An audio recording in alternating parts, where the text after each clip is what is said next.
Radha Madhava Kunja Bihari Radha Madhava Jaya Gopidana Vallabha Girivardhari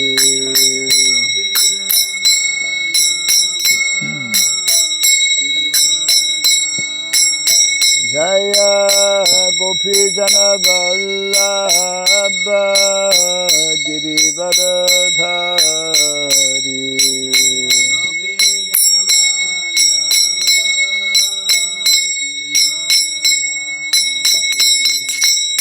Yashodanandana Brajadanarandana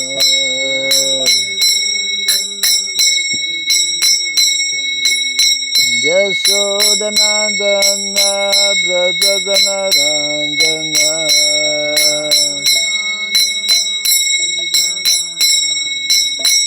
Jamuna Tira Vanachari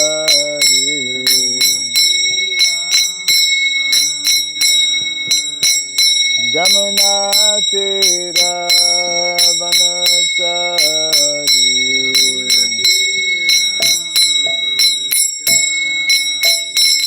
Jaya Radha Madhava Kunja Bihari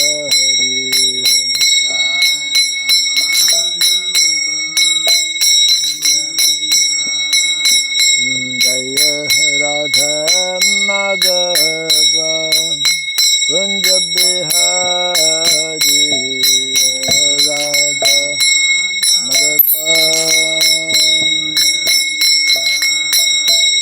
Jaya Gopidana Vallabha Girivardhari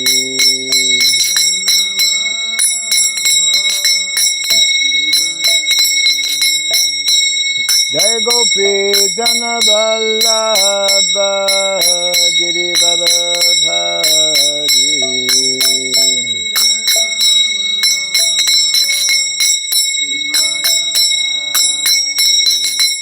Yashodanandana Brajadanarandana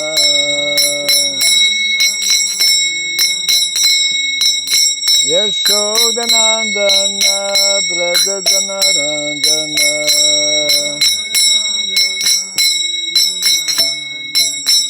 Jamuna Tira Vanachari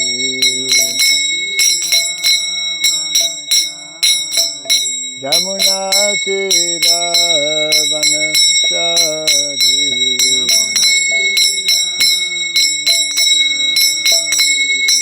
Radha Madhava Kunja Bihari Radha Madhava Jai Radha Madhava Kunja Bihari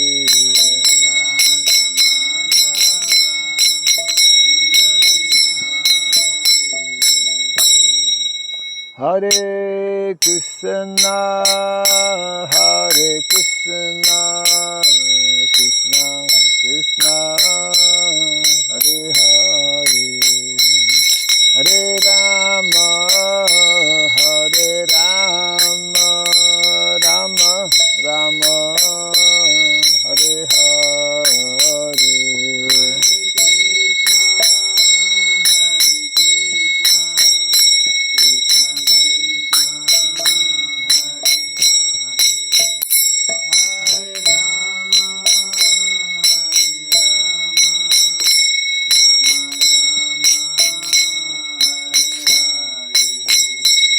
Hare Krishna, Hare Krishna, Krishna Krishna, Hare Hare, Hare Rama, Hare Rama, Rama Rama, Hare Hare.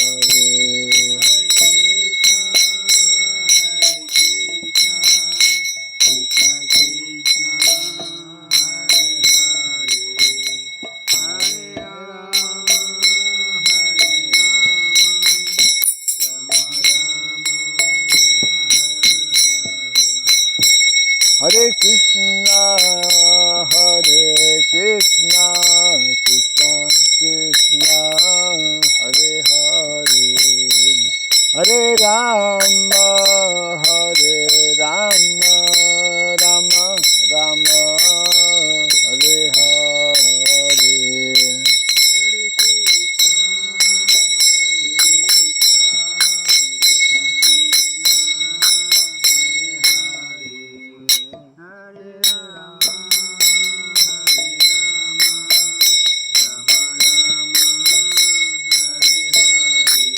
Hare Krishna, Krishna Krishna, Hare Hare, Hare Rama, Rama Rama, Hare Hare.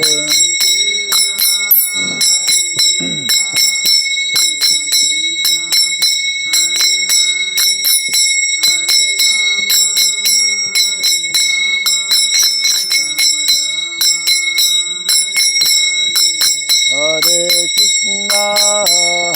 Krishna, Krishna Krishna, Hare Hare, Hare Rama,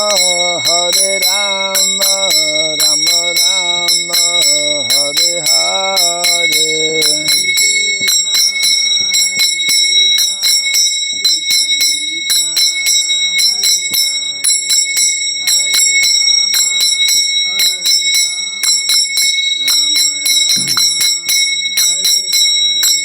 Jai Radha Madhava, Radha Madhava, Radhe.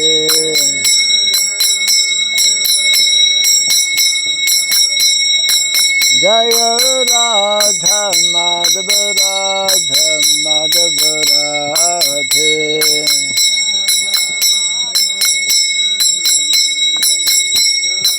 Jaya Prabhupada, Prabhupada, Prabhupada, Prabhupada.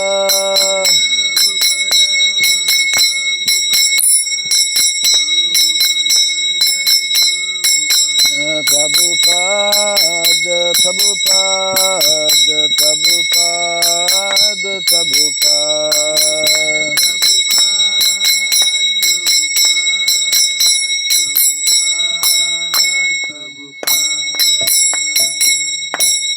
Gaura Pimanande, Dayam Vishupad Paramahamsa, Pri Vrajagacharya Stotra Satya, Sri Simar, His Divine Grace, Shirabai Charan Arvind Bhakti Vedanta Swami, Srila Prabhupada Ki, Ananta Koti Vaishnava Vrinda Ki, on the BT Founder His Divine Grace, Srila Prabhupada Ki, Namacharya Srila Haridas Thakur Ki, Samavata Bhakti Vrinda Ki, Harinam Sankirtan Ki, Grantaraj Srimad Bhagavatam Ki, Jainitai Gaura Primanande. All glories to the assembled devotees, all glories to the assembled devotees, all glories to the assembled devotees, all glories to Sri Guru and to Sri Gauranga, all glories to Sri Prabhupada.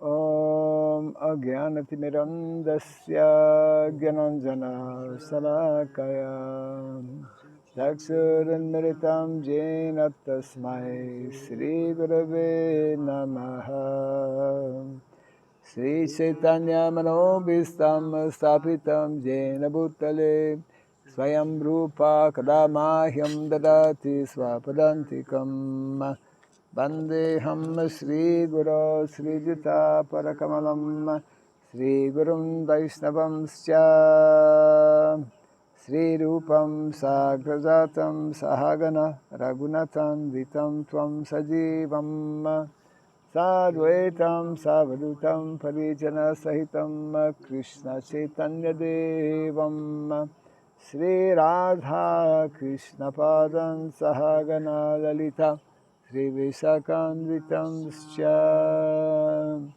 Hey Krishna Karuna Sindhu Dinabandhu Jagatpate Gopesha Gopika Kanta Radha Kanta Namostute Tapta Kansana Gaurangi Radhe Vrindavaneshwari Vrishabhanusati Devi Pranamami Hari Priye Vansakalpa Tirubhyasya Kripa Sindhu Vyaivacha Patitanam Pavanebhyo Vaisnavebhyo Namo Namaha Narayanam Namaskritya Naram Chaiva Narottamam Devim Saraswatim Vyasam Tato Jayamudirayat. Before reciting the Srimad Bhagavatam, which is our very means of conquest, let us first offer respectful obeisances unto Narayana, the Supreme Personality of Godhead, unto Narayana Rishi, the supremmost human being, unto Mother Saraswati, the Goddess of Learning, and unto Srila Vyasadeva, the author. Nasta Prayasabhadreshu Nityam Bhagavata Sevaya Bhagavati Tamasloke Bhaktir Bhaviti Naistiki. By regularly hearing the Srimad Bhagavatam and by rendering service unto the pure devotee, all that is troublesome within the heart becomes destroyed or practically to nil, and loving devotional service unto the Supreme Lord, whose praise with transcendental songs becomes established as an irrevocable fact. Idam Bhagavatam Nama Puranam Brahmasamitam Itamasloka Charitam Chakara Bhagavan Rishi Nistreya Sayalokasya Dhanyam Swasyayanam Mahat. The Srimad Bhagavatam, known as the Grantaraj, the king of all Vedic literatures, is the literary incarnation of God. It is compiled by the incarnation of God, of Srila Vyasadeva. It is meant for the ultimate good of all people. It is all successful, all blissful, and all perfect. Sri Krishna Chaitanya Prabhu Nityananda Sri Advaita Gadadhara Srivasadi Gaura Bhakta Vrinda. Hare Krishna Krishna Krishna Hare Hare Hare Rama Rama Rama Hare Hare. Om Namo Bhagavate Vasudevaya. Om Namo Bhagavate Vasudevaya. Om Namo Bhagavate Vasudevaya. Om Sarabhyai Namaha. Om Sarabhyai Namaha. Om Sarabhyai Namaha. Mukam karoti vataram pangom langayate girim yatkripa tamaham bande Sri Gurum Janataranam. Yatkripa tamaham bande Sri Gurum Janataranam. Hare Krishna. Small audience today. We are continuing from Haribol, Hare Krishna. First canto, Srimad Bhagavatam, chapter 7, the son of Drona punished. The Leela continues to unfold, and actually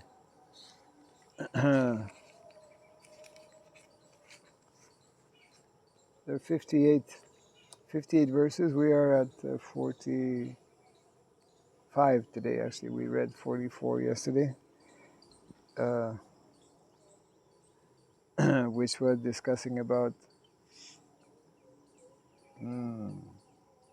Dhanur Veda, big subject matter, Dhanur Veda. So text, yes, 45.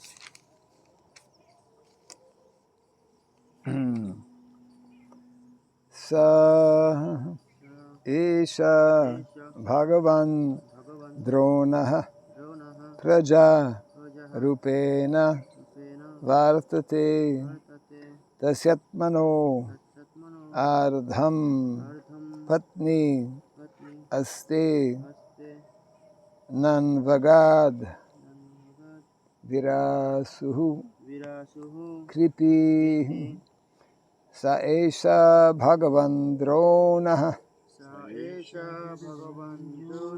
prajarupena vartate tasyatmanordhamma patnyaste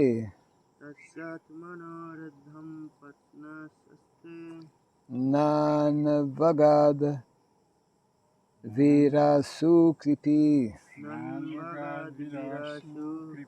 saesha bhagavan dronah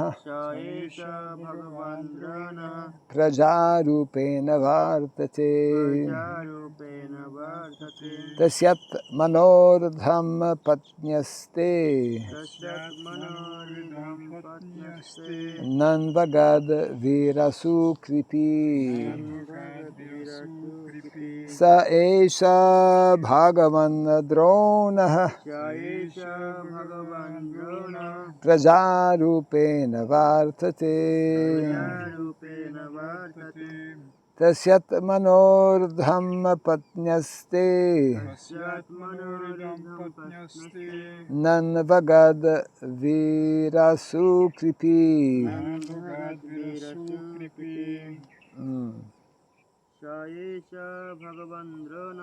saesha bhagavan dronah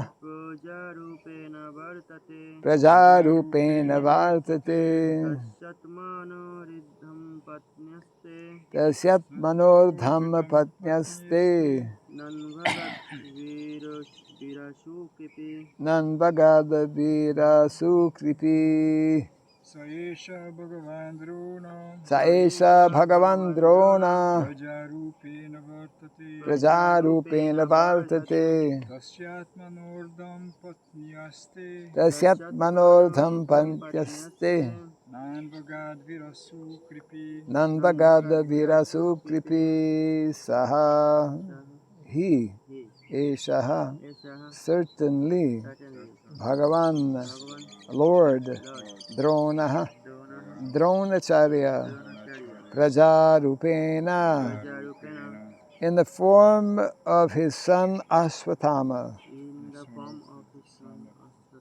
Vartate is existing tasya his atmanaha of the body ardham half patni wife aste living na not anvagat undertook virasuhu having the sun present kripi the sister of Kripacharya. Translation and purport by His Divine Grace A.C. Bhaktivedanta Swami Srila Prabhupada Ki. He, Dronacharya, is certainly still existing, being represented by his son. His wife Kripi did not undergo a sati with him because he had a son. Kindly repeat after me. He, Dronacharya, is certainly still existing, being represented by his son. His wife Kripi did not undergo a sati with him because she had a son. Purport. The wife of Dronacharya Kripi is the sister of Kripacharya, a devoted wife who is, according to revealed scripture, the better half of her husband, is justified in embracing voluntary death along with her husband if she is without issue. But in the case of the wife of Dronacharya, she did not undergo such a ritual, or such a trial rather, because she had her son, the representative of her husband. A widow is a widow only in name if there is a son of her husband existing. So in either case, Ashwatthama was the representative of Dronacharya, and therefore killing Ashwatthama would be killing Dronacharya. That was the argument of Draupadi against the killing of Ashwatthama. Translation again, he, Dronacharya, is certainly still existing, being represented by his son. His wife, Kripi, did not undergo a sati with him because she had a son.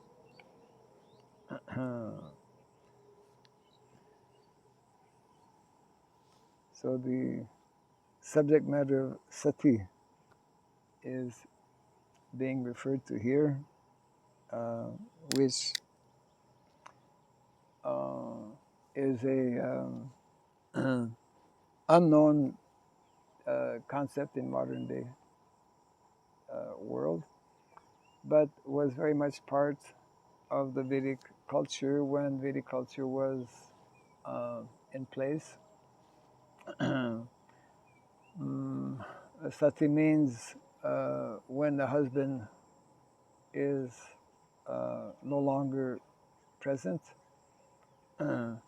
If there is no one, actually sati is there in the Shastra. We are there is reference in this particular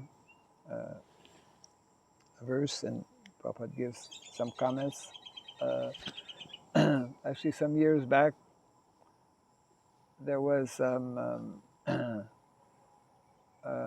kind of a survey amongst the sadhus, different sadhus in India, to get their understanding or their opinion. Is sati bona fide or is sati not bona fide? Is sati authorized or is sati not authorized? And there was different opinions actually. Srila Prabhupada here and in other places explains how sati is actually a bona fide system when under certain circumstances. Of course, the British stopped the performance of sati because it was not being done properly. And of course, some will argue, well, there's no proper, there's no proper justification. There's no justification for sati, some people, you see. And of course, because the vast majority of people are not understanding, not familiar, don't know actually about the Vedic culture. Prabhupada was explaining, for example, how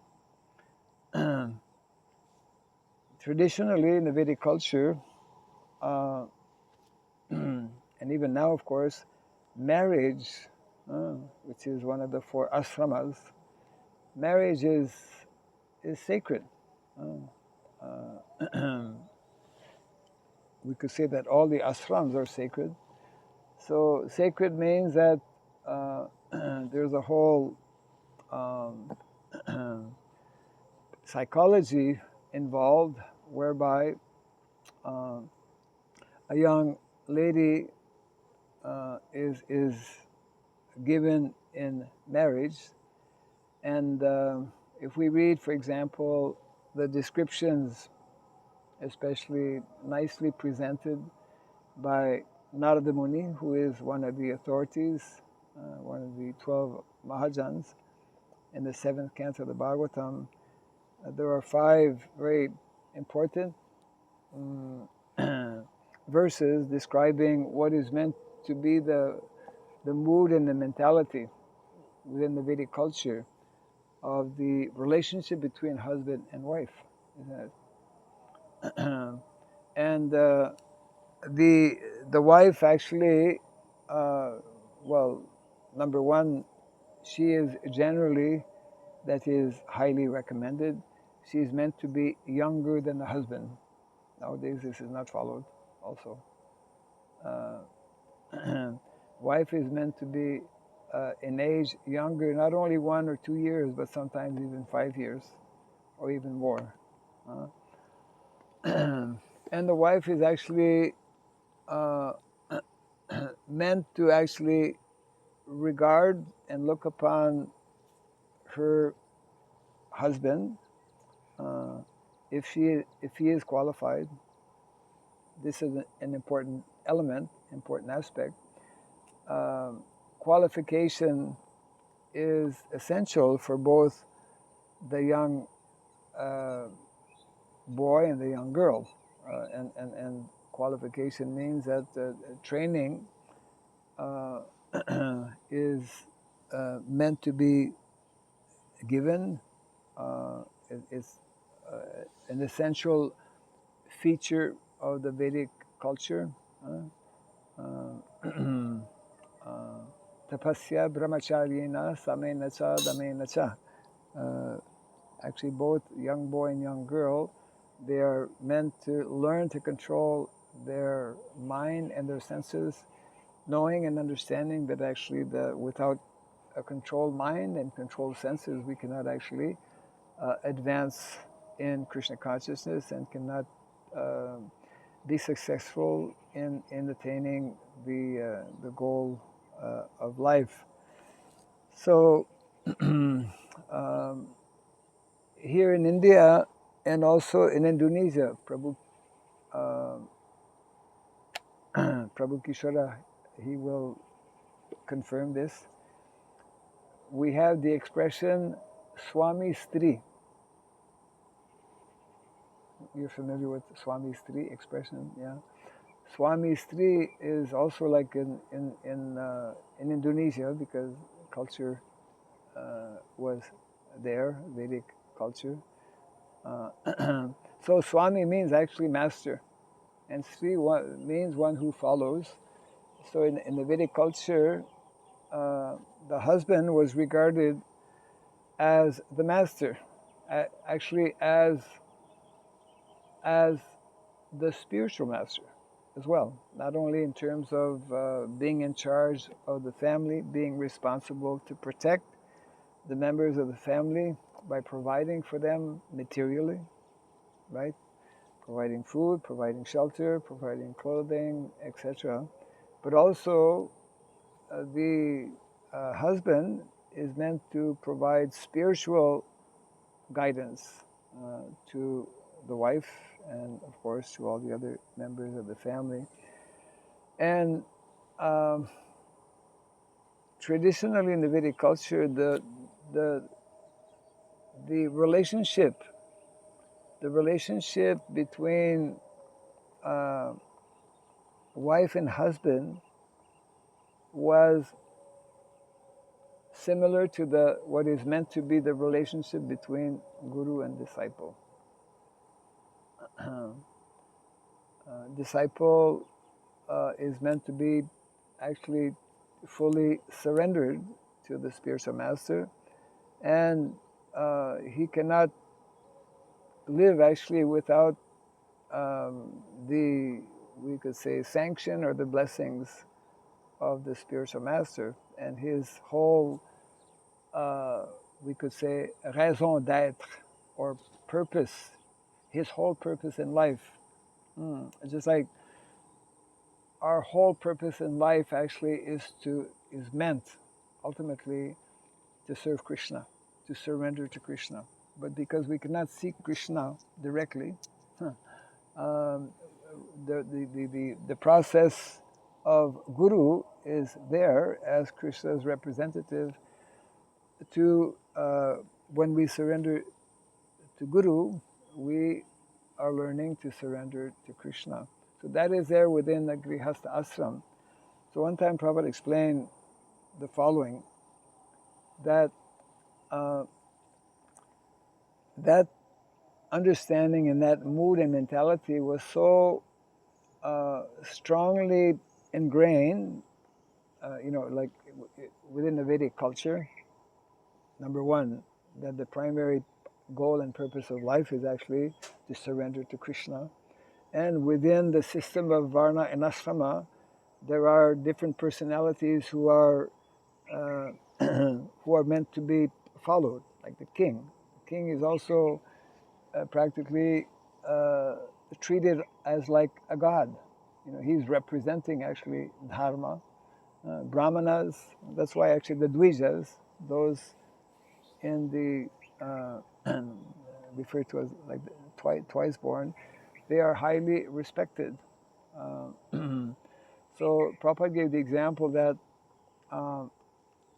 and there was, he quoted some instances, historical instances of this as well, that in cases where the wife was actually in this way trained in the Vedic culture to highly respect her husband, to know that actually he is my only protector, just like our philosophy is that Krishna is ultimately our only protector. So in the material world, like within Grihastha ashram, ideal Grihastha ashram, wife and children are meant to develop this type of dependency and this type of respect um, um, towards, for the wife, the husband, and the children, their father. So Prabhupada was explaining that if that kind of relationship, that kind of very uh, most of us we cannot, because we don't see this nowadays. It's not because Vedic culture is not existing. So Prabhupada was explaining, when that kind of understanding is there, if the wife would lose her husband, her and especially if there was no issue, means there was no son, means there's no one to protect her, then the the feelings of separation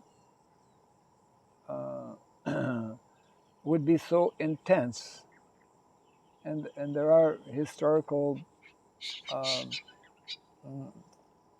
incidences of this as well. The feeling of separation would be so intense. We all have a fire in the body. We say the fire of digestion. So that feeling of intensity would be so strong that actually the body would catch on fire. That we don't see happening, of course. And therefore, it was considered that, when the husband would be cremated, those who were in that mood or mentality, they would voluntarily enter the fire. We have the example of Madri, Kunti and Madri, yeah. So when Pandu left his body, then there was a debate. No, I'll take Sati. No, I'll take Sati. No, you stay with the children, like that. So, of course, we don't preach, we don't promote Sati, and but we should try to understand. We get a glimpse of this, we get a little understanding when we read like Mahabharata, and we see the type of very deep and very profound, very intense feelings and relationships that are expressed when people don't follow the principles of Dharma, for example. Nowadays we are so far away from Dharma, so disconnected with Dharma in modern day society, and even ourselves as devotees, because the vast majority of us have not seen, have not been brought up in the Vedic culture, and obviously we can't, when we endeavor, as we are meant to do, to reintroduce or revive Vedic culture, it has to be done kind of like gradually, and we have to obviously take into consideration uh, this these three aspects of Kala Desha Patra. But the point is that we need to understand how things were when, how people thought. So in this way we get, this is what Prabhupada is explaining here. This was the way of thinking of Draupadi. She understood that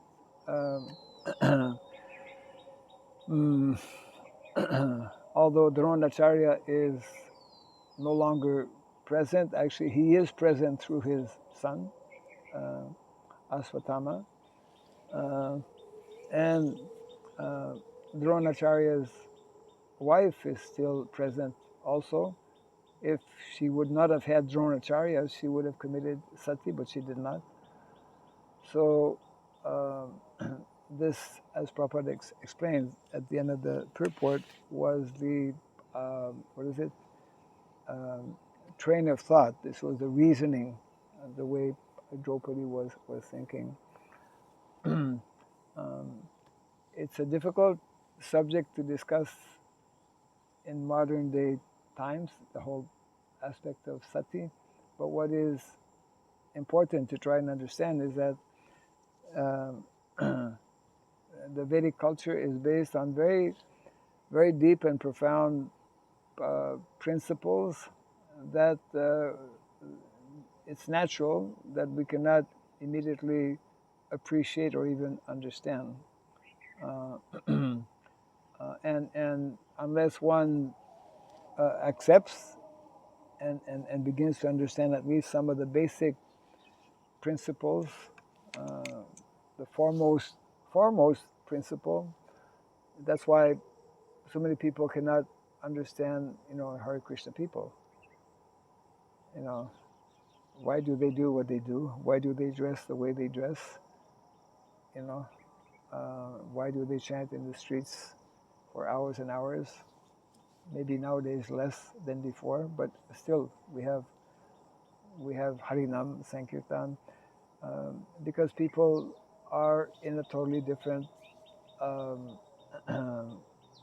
mood and mentality. I mean, when one is not knowing that the goal of life is to become self-realized, then one gives less importance or no importance to spiritual activities, etc.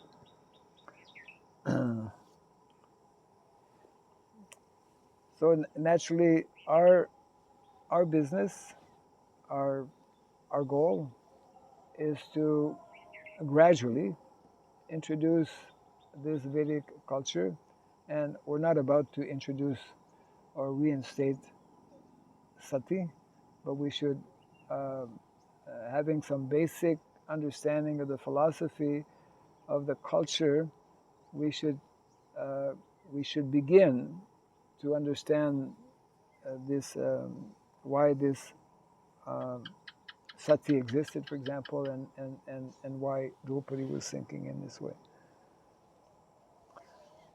Few thoughts. Is sati a good thing or bad thing? Good. Why? Good thing, because no protector, when no protector, the women, Yes. It's good, because women always need a protector. Because women need protection. Well, many women today will debate that.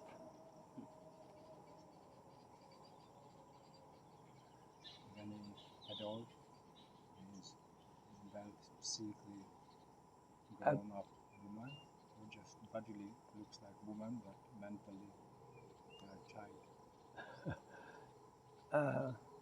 So are they really grew up in the different rasas, different relationships properly when they have responsibility for their own life or others, when they have experience of that strong relationship, emotional relationship, not when we are some kind of selfish persons, but selfless person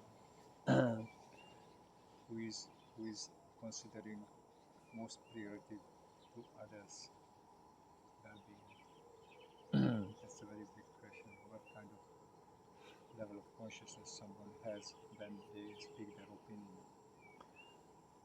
opinion? Yes. So your point is that one may be, let's say, in the body of a woman, for that matter also in the body of a man. Yeah. One may be an adult, one may be grown up, biologically, physically, but that does not necessarily mean that one is developed in terms of consciousness and dealing with different situations and whatnot. Of course, it's all, especially in our modern day context, is always very touchy or delicate because the subject matter is quite sensitive, as we know. But it's important.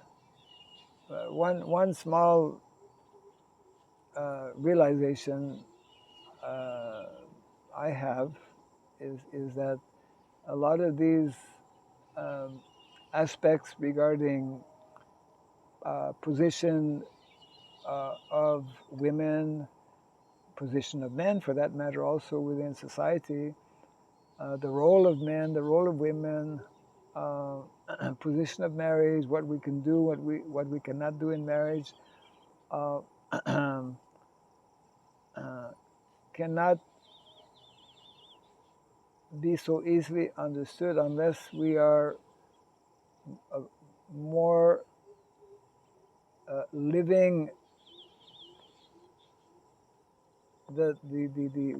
what is actually meant to be the ideal Vedic lifestyle.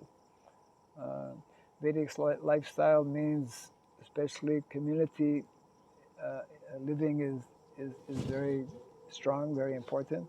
You know, the concept of extended family, people, extended family. You'll have 2 or 3 brothers. They're all married. They will have their father and their mother still living. They're all living together. I mean, you still see actually in Indonesia, in Bali and other places, possibly here in India as well. They used to have like big house, and they would be supporting one another in many different ways. So the point being that the simple, position or role of individuals, in particular of men and women, can more easily be understood when we actually follow the Vedic lifestyle, which is largely, as we have again and again pointed out, agrarian in nature. So in other words, when we are living the more natural lifestyle, connected with cows, connected with land, then the prescribed duties of individuals becomes more clear. And it doesn't mean simply, although it's an important aspect, that, and that's described also by Narada Muni, that primarily women are meant to be good mothers, because in the Vedic culture, as Prabhupada mentions, as our acharyas and Shastra also mention, as you mentioned also, women are meant to be protected, and therefore in the Vedic culture, in general, women are meant to be married because that's how they are protected. they are meant to be married and protected by qualified individual, of course. And then then things can happen in a more simple or more natural manner.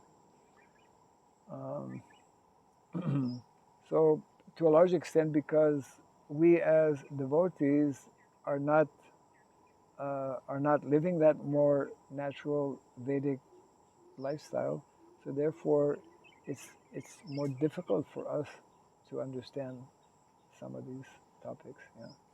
Yeah, because there are different levels of understanding the word. So first, the meaning of the verse we understand, or Yes. the meaning of different things, but then we acting with different things, and that's give more deep understanding. What does it mean a fly? What does it mean a wasp? What does it mean a pious plant or poisonous plant? Correct. When we act with that things, we touch it and we feel. Yes. And also with persons, we start to relate to persons, act with persons, then we more understand what kind of person is that. Yes. Yes. And then speaking, and then acting, and then thinking, we start to understand other person's thinking way. Yes. Not just I'm thinking that that's the correct. No, Yes, yes, different persons have Yes. different process of thinking, and that's also correct. They have their own natural thinking, and then the feeling. Right. Yeah. Yeah. So interacting. yeah, so we have to have more and more interrelation to start to feel what others feel. Yes. Yes. Yes. And in this level of sati, Prabhupada is told that I feel what Kripi feels. Yes. And maybe you are not, you are a man, you don't feel what a woman feels who have a Yes. son. Correct. I feel because I just lost my son. Yes. I know if he lost her son, if Yes. she was her son, that would she feel the Yes. same Pain. burden. I don't want any way to be part of that. Correct. Yeah. Yeah. Because I feel so much horror I'm experiencing more. So I don't want someone whom I lived so many years, Yes. like maybe friends, maybe like just operating mothers. Yes. I don't want to cause Yes. because my sons killed. No, because it's a level of feeling. So And this. no one have right to how to say overwrite it. Yeah. So this is the level of compassion, Yeah. isn't it? That is embedded in the Vedic culture that comes out in Yeah. situations like this, which is it's not at all artificial, rather the opposite. It's totally spontaneous, natural, and and that's why there are so many different leelas and pastimes, which we find in the Mahabharata. Not only in the Mahabharata, I mean throughout the Bhagavatam, in describing the activities of Prithu Maharaj or different great personalities, their stories are there in the Bhagavatam because they have that high sense of developed consciousness and very sensitive to even one word that one person will say or whatever like that. Like Dasharath Maharaj. Yes. Yeah. He had to send his own son to exile, and then no way to live longer, just Correct. separation. So that's we have to experience that separation, because without that we cannot take part of the Krishna's will. Correct. Because it's full of separation. Yes. Krishna will not satisfy with us if we only want to be with him, No, we have to voluntarily accept the separation situations, and then have to feel that's higher. Right. Yeah. That same similar pastime actually when Nityananda, as a young boy, the only son of Harai Pandit, who was taken by that traveling sadhu, and he could not, you know, he left his body actually, right?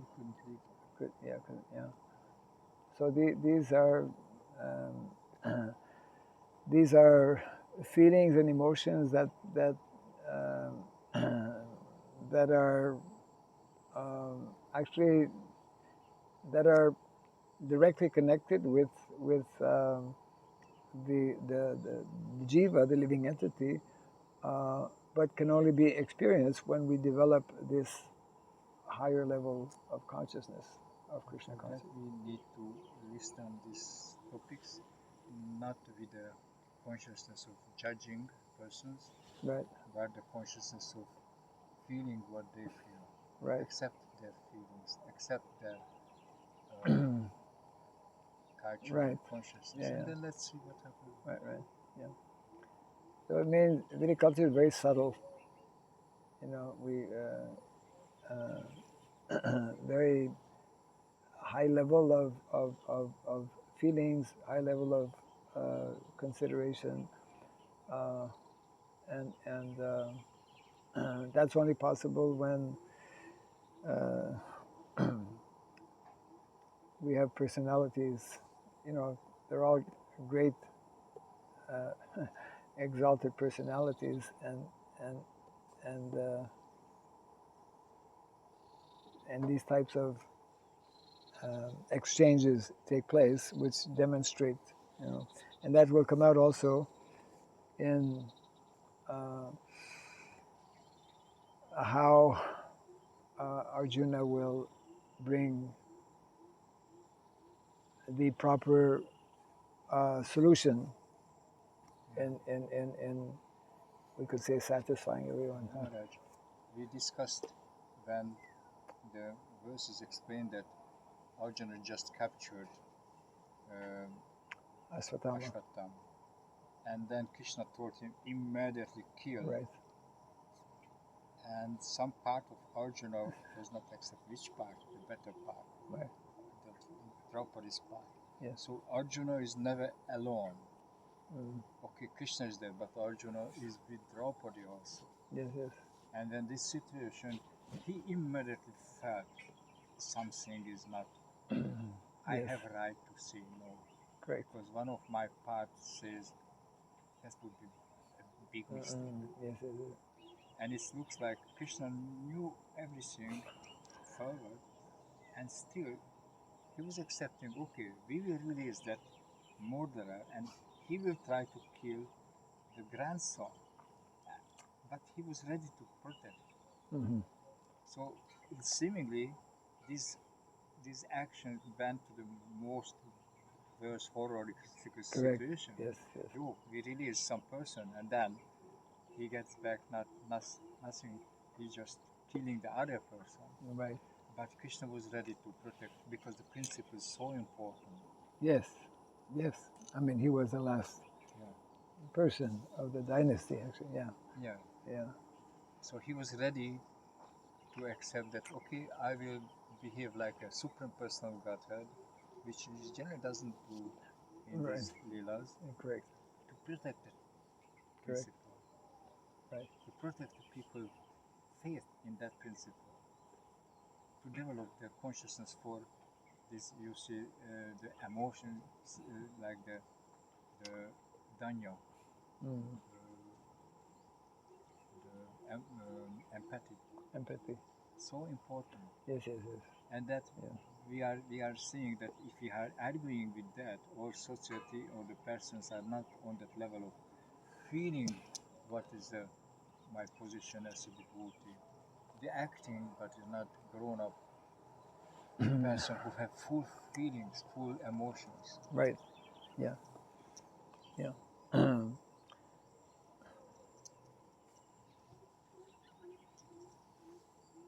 I'm happy to say that your feelings is have to be protected.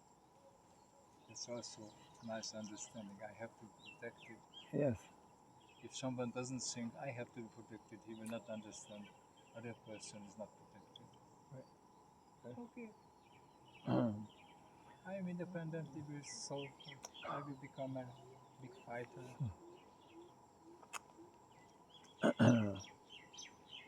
Yes.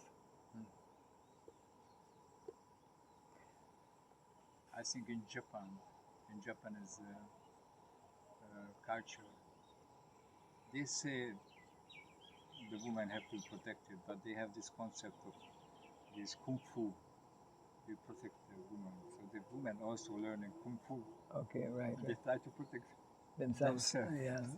But the mentality of women is not for just killing someone because I want to be protected. So it's like looks like a contradiction in the culture itself, Right. which glorifying that kind of technology. Right. Right. Well, that's why the whole the whole Vedic culture, we are getting some understanding. I mean, by reading and studying and discussing these different pastimes that are described in the pages of the Bhagavatam, it's meant actually to help us deepen our understanding of how very exalted, how very elevated is the Vedic culture, because it brought people to that high level, very high level of consciousness, high level of sensitivity, high level of duty, high level of responsibility, high level of dharma. It's all connected with dharma, unless people know, and therefore it's so important. And that's, described, of course, in the Bhagavad Gita. We read it, but we don't always understand the meaning. Krishna comes and descends and manifests, or sends his pure devotees to reestablish these principles of dharma, which are so, absolutely essential to understand ourselves, to understand others, and to live in such a way that we don't have to undergo all of the what we call trials and tribulations, or all of the complexities and the problems and sufferings that majority of people are experiencing today, because we are not in line with dharma. So it's really not a question. This was Srila Prabhupada's expertise. Not a question of this religion, that religion, but understanding the underlying concepts and principles of religiosity and dharma, which when we begin to have such understanding, then it opens. It's a whole new world. It's a whole new world, and that is what that is our primary responsibility, actually, for ourselves individually, and also for general society. Yesterday I had an interesting meeting, actually, with 200 students, and they were all of them are practicing Krishna consciousness for the last couple of years. They're still students. Most of them are chanting 16 rounds, so they have some basic understanding. But naturally, I spoke about, because the subject was like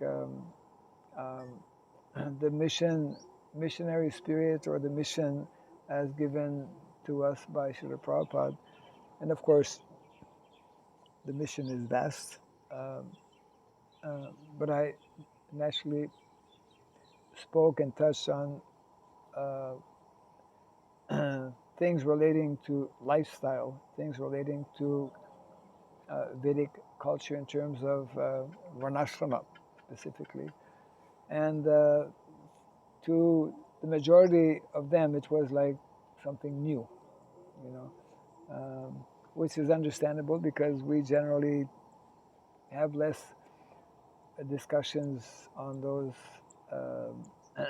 those aspects, because all of them are being, you know, they're all maybe at their second level or third level of study, and with the understanding that, okay, after they finish their studies, they're going to be taking some particular job in the corporate world, and you know, at the same time practice Krishna consciousness, which is fine, which is okay in terms of taking up the Krishna consciousness. But what is also important, that was one of the points I was trying to make, is that regardless of where we may be and what profession we may take up, we should try to understand that actually we should be involved, we should try to support the re-establishment of the Vedic culture, which is primarily, again, you know, protecting our villages, protecting our land, protecting our cows, because if we don't relate, if we don't understand the need and the importance to do these things, then our understanding of Krishna consciousness will not be complete. Actually, yeah. That's an important statement that Prabhupada makes in the 1961. Prabhupada wrote The Light of the Bhagavat. So in The Light of the Bhagavat, Prabhupada mentions that those who are serious about bringing about solutions, about creating solutions to the problems of the world today, must first and foremost give their attention to the protection of cows. Because I mentioned about the three gifts of nature, cows being the first. Cows, land, and knowledge, cultivation of knowledge, which is meant to culminate in Krishna consciousness. So the whole Vedic culture is centered on these, in terms of lifestyle, in terms of occupation, it is an integral part of the Vedic culture, and so, anyways, it was interesting, the kind of because they naturally had questions. Younger minds have more questions usually, which is nice.